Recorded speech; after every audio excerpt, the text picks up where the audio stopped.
welcome back to Brashenomics. It's fun to talk to people about that synergy in professional relationships, because I was just talking to Kim Miller, who's going to join us here in just a minute. We're talking about, there's this self-selection, good professionals select the people they want to work with, clients select the people they want to work with, and when both people are selecting each other, it certainly does create that sync and that synergy that does create more successful relationships. Kim Miller does join us. He has held senior positions in several capacities at previous firms before joining Sweetwater Investments in 2007. Welcome back, Kim. Thanks, Ben. It's good to be here. It's good to see you. Thanks. Things are good? Things are good. Market's up? Market's up. And everybody's happy? Everybody thinks it's going to fall, so we have to think about that part, too, while we're at it. But, everybody's happy the last few days. What's your take on that? I mean, that kind of, that synergy, or finding the clients selecting a professional and vice versa, and what's your take on that? Well, you're always looking for the person who fits what you do best, and if somebody's in my sweet spot, I will tell them. In fact, I say that. You're in my sweet spot. And if they really are, they will relate to that, and they'll go, this is probably the guy for me. And if they're not, I don't say that, and those people don't tend to come back. Because you don't call them. But they're not sweet. They either get it or they don't, or they're out. That's right. I mean, if they're not willing to work with you, or they're not evidencing that they want to work with somebody and take advice and take direction, then they're better off doing something else. Well, you mean at the top, throughout the hour, we've talked about this vision for the relationship with the people that you want, or the product you want to purchase. I mean, you could look at it as a car. What's your vision for your car? Why do you want a certain type of car? Why do you want a certain type of house? But the relationship, you can also have a vision for, like, what type of relationship you want. Exactly. And when you start looking at retirement, I mean, this is not a transaction. This is anywhere from, I guess people start saving for retirement at maybe their first job at 16, 18 years old, and it can go for... Well, we hope they do. Okay, so most people start at about 52 and wonder how they're going to get there. That's right. That's more common, right? But it's a process. It's not an event, and people keep treating it as if it's an event. Oh, I'm going to do this next week, and everything's going to be fine.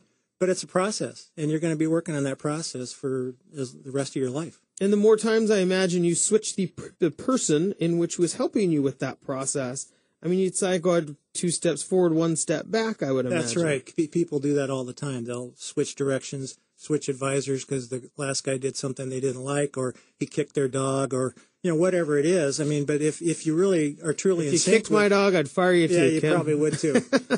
But if you're really in sync with the person, there's no reason to leave. Yeah. So when let's talk about that retirement savings opportunities, because there are transactions that are really based within the relationship, and I think that's important to realize, because you don't have a relationship maybe with the money you're putting. Well, maybe you do have a relationship with that money, but a complicated one. The now versus never concept. That's right. But when you start thinking about the relationship you're having with somebody, they're going to essentially be providing you these step-by-step guidance, these step-by-step investments, the step-by-step strategies to reach that retirement goal. To get to that goal, Hopefully. Right. The first thing you have to do is put the money away.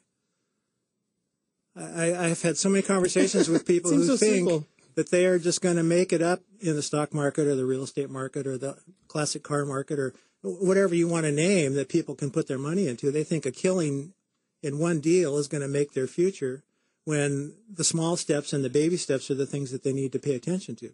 Take advantage of those opportunities that they have. And that I think is, everybody wants to hit the grand slam, right? I mean, of course. Isn't that the American dream? Isn't that what the media portrays? Nobody's glorified as I saved $100 a month for my entire life, or $1,000 a month for my entire life. No, I hit the lotto. Yeah, bam. That's what we're all waiting for. I'm still yet to be discovered. Yeah, exactly. That's what they want. We want the easy fix. We don't want to do the simple steps that will get you there, and that's the key to success. So what are some of the strategies that you employ for people that help them take those small steps if they're not a future lotto winner? Well, they need to be aware of their opportunities. For example, with a 401k, the maximum annual contribution is $17,000. Doesn't matter if you make $20,000 or you make $700,000. That's the most you can put in. And the person who makes 20, if they can afford it, could do that. They can put that money away. If you're over 50, you can do another $5,500 for $22,500 a year. And that's the simple thing. Put the money away and the investment part can take care of itself. But if you don't have the money in there in the first place, there's nothing to talk about later. It seems that even 17,000 or 22,000, a year, it seems like a lot, but it takes a lot to retire, especially when people want to retire for 25 years. That's why you need to start now. Do it today. Don't wait. Go fill out the form. Go fill out the form, sign up for the 401k, get started today. I think a lot of younger people, too, feel like sometimes they don't have enough to contribute, so they just forego altogether when they don't really understand that starting small is just the first step, and the first step's something that's usually the hardest to take. Yeah, and if the employer's matching it and they're not putting money in to get that match, they're giving up free money.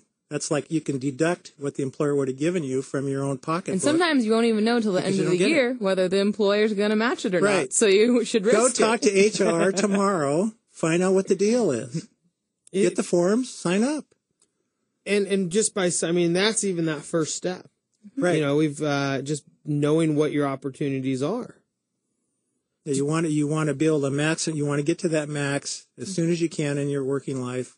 And keep going, because that maximum is going to go up over the years based on the current tax laws. So you can put more away later, and when you hit 50, you can put that additional catch-up in. So you have, there's the 401ks. What about for self-employed? What about people who don't have 401ks at work? Well, if you're a self-employed person, you can have your own 401k. And if it's just you and your spouse, you don't have to put money away for anybody else. And you can put up to $50,000 a year apiece in a 401k plan. So that's $100,000 if your business is making enough money that you've put away. If you can do that for 3 or 4 years now, that's way going to offset if you don't do it until you wait, if you wait. So there are some catch-up strategies. I've recently heard that in order to really get ahead in the retirement game, having some type of separate business outside of your day-to-day work can be a key component. Would you agree with that? Yeah, because you can quit your job or you retire from your job, you still have your other deal going on. Because most people, retirement is not, I'm just going to lay in the chaise lounge every day and drink Coronas all afternoon. That's not the reality for most of us. Most of us aren't going to have enough money or don't have enough time. Or we'll become raging alcoholics. Yeah. Or something else will come along and screw up that plan. So, and you want to have something to do. Most people in life nowadays, we don't have hobbies anymore. We watch TV. That's not going to get you through retirement.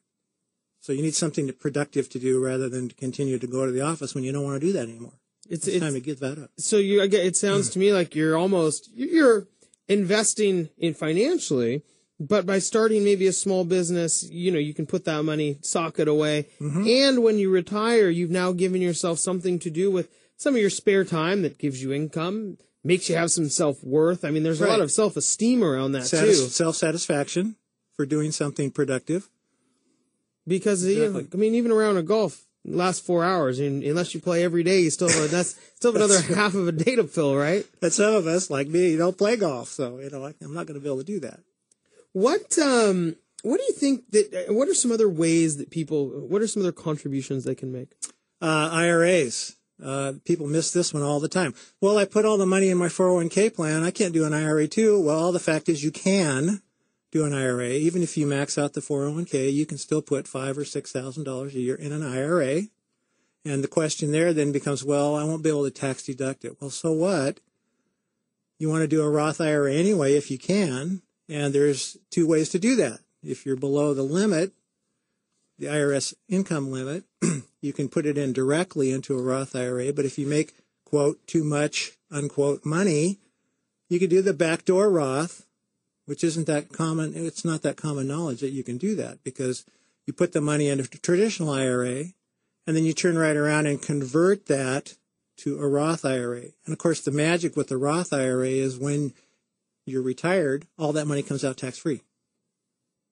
So really, there's so many instruments, and I think that's why, we talked at the very beginning about you need this relationship. I mean, whether it's an IRA, a 401k, a Roth IRA. I mean, there's insurance policies too, right? Mm-hmm. Yeah, if you've maxed out all of your retirement account opportunities, there are other things you can do on top of that if you have the money that you want to put away. And, I mean, isn't that really why it's this relationship? That's right. You can't, because you're not going to fund it all at once. Probably not. Most people aren't. Well, you can only fund it maybe 17,000 at a time, 50,000 at a time. You can't even fund it all at once. Right. So you have to have other look for other opportunities, and that's what a professional can help you develop is what are those other opportunities and how can I take advantage of them? Do you think that a lot of people don't even know what those opportunities are? I mean, they've heard of a 401k because, it seems to me that there's a lot that's advertised. There's a lot. We talked about yesterday in the mortgage world, right? People advertise these zero down loans, or they advertise this, the 102% financing or whatnot, because, well, it kind of sells. And with 401ks, I mean, the 401k providers, it sells. I mean, it's a good selling product. So that's what people seem to talk about. Mm-hmm. Well, if you don't, you might not work where they have one either. So, do you think it's? Is that a big benefit when people start looking at places to work? It's a huge benefit. If you work for somebody large, they're going to have one. Smaller ones may not, or they won't have a match. And then people will say, well, I don't get a match. I'm not going to put the money in. Do it anyway. You might go to work for an employer that has a match later. You can do a rollover, take the money with you, put it in the new K plan, get matches on your new contributions. I mean, there's no reason to not be putting that money away. We're here with Kim Miller with Sweetwater Investments. Kim, we just have a couple minutes left before we have to go to break. I like what you said kind of at the very beginning. Start now. Is that the sage advice? That's right. Even if it's only $25 a payday, get started, because you're going to build that habit. Maybe you didn't build that habit when you were younger. You're going to have to build that habit now. And what's the best time to plant a tree? If you want to enjoy the shade. In the spring? Is it now? 20 years ago, right? What's the second best time? Now? Today. Okay. Exactly. 1 for 2. Don't go get that shovel and dig that hole. Get going. That's funny. It makes a lot of sense. And everybody wants to lie in the shade with their chaise lounge and their Corona in the afternoons if they can. But if you don't have a tree, you got no shade. You got bush light, and you're going to get sunburned. A cinder block. That's right.